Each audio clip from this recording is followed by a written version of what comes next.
Hey everyone, it's Anthony Allen Ramos. All right, Americana artist Jaime Wyatt is one of the most dynamic artists out there, one of my personal faves. And guess what? She's coming out with a new album coming out November 3rd. It's called Feel Good, and there's already been 3 singles that she's put out, including the most recent one called Althea, which of course is a cover of The Grateful Dead, and it actually is a tribute to her late father. And listen, I'm so excited to be catching up with Jaime right now. How are you? I'm so well. I'm so excited right now. It's really great to see you again, and thank you so much for supporting the release. Yeah, things are really good. Well, it's so funny. So, I mean, let me ask you, are you feeling good? Because when I saw kind of the direction of this album and I heard the first songs, I was like, I feel like Jamie's in a really cool new space, maybe because you've lived such a dynamic life and had some crazy things happen, but it sounds like you're in a good spot now, which is always fun.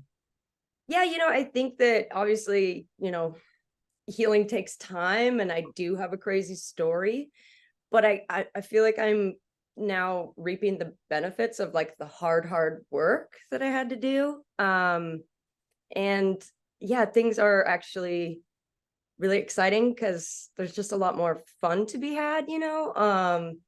Yeah, it's a really cool time, I think, in my life.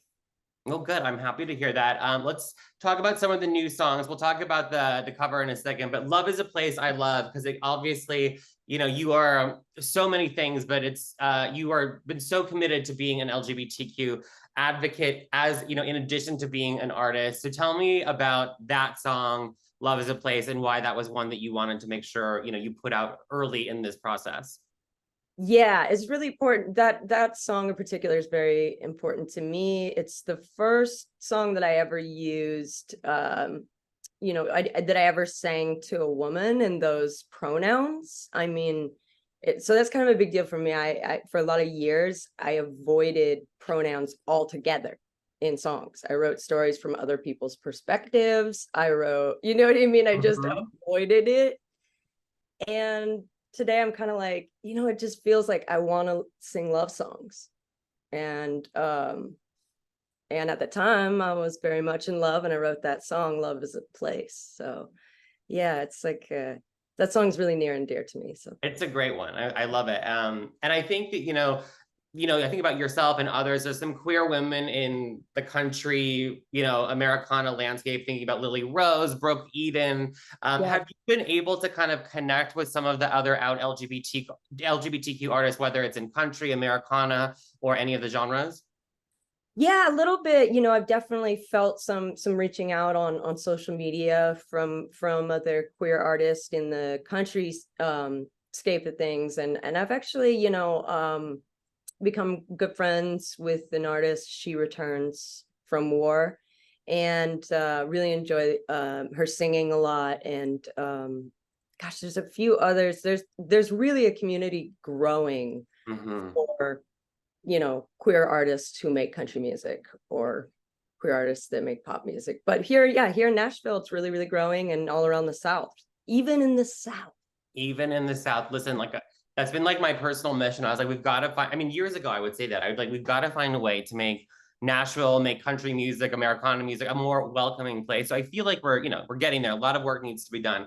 But it is interesting. It's like once you step out of Nashville, it can get real, and not in a good way, in Tennessee, for certain LGBT people. And other South. Yeah, How do yeah, you it's a very serious thing right now. yeah. How do you Um, kind of just keep your head on straight and not, because it can be really tricky. I mean, Tennessee, Texas, Florida, they're of the trickiest right now for us.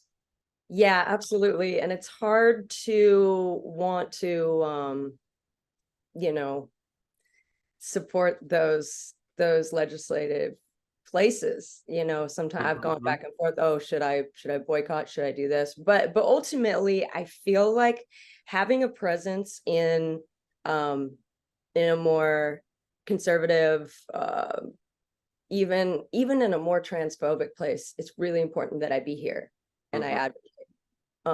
Or even in places where, I mean, obviously, if I don't feel safe, I don't come out. There have been stages I've been on where I choose not to come out to the audience, but less and less these days. It's really, really changing. I mean, anything I say is just my experience here. Um, But I do think there is some truth to the struggle in red states for queer people and trans people, and I'm here to be an ally. I'm here to be visible for young lesbians. Like I don't know, I just the visibility thing is really important, and even in these states that are really doing harm to queer people.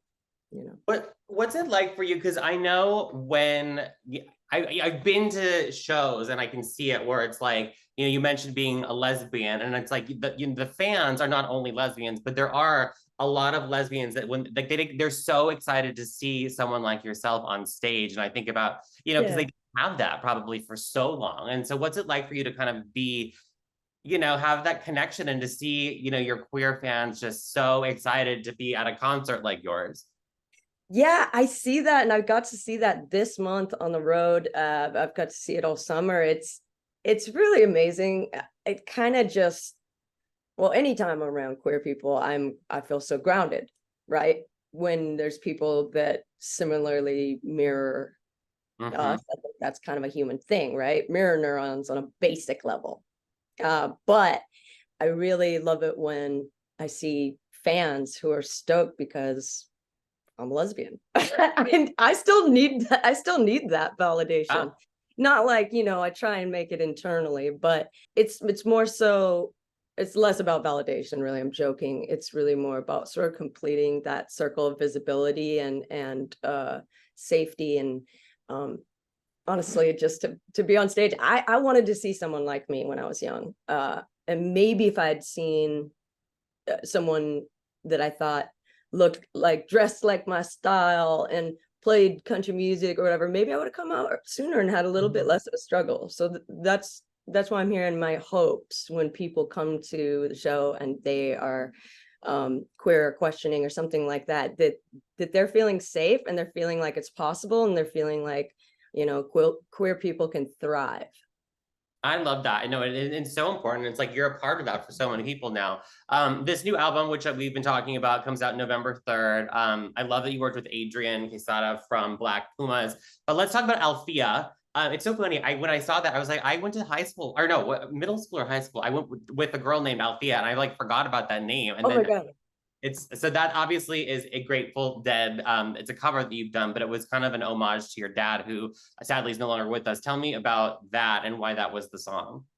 Yeah, the song, I'm sure that there's several reasons why I chose to cover a Grateful Dead song. Number one being homage to my dad, and that, growing up at Grateful Dead concerts as a young person. And honestly, in the last couple of years, I just got really into the Grateful Dead's music again, and sort of like, it's kind of part of my inner child work too. I'm like going back to remembering times and loving that and enjoying that, and wanting to share that with others. Like the experience I had with Grateful Dead music, it's really about the love, the peace and the love and acceptance thing. I think it's one of the most accepting audiences out there, and there's many, pardon me, but dare I say, anyways, I was immediately paying homage to my dad, but also the story is just, it's Robert Hunter's best lyricism, and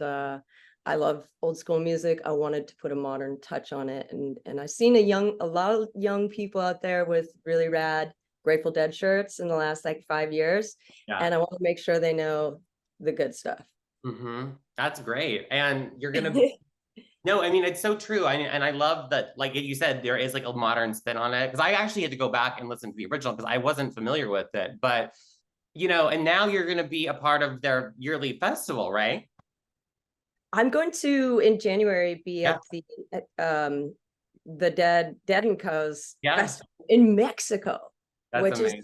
Is just some beautiful location where they're holding this concert, and I get to sit in with some of the Grateful Dead. So that's pretty crazy. Pretty amazing. And I know, I mean, you've been on the road so much, and I love it. I mean, you're literally at every festival.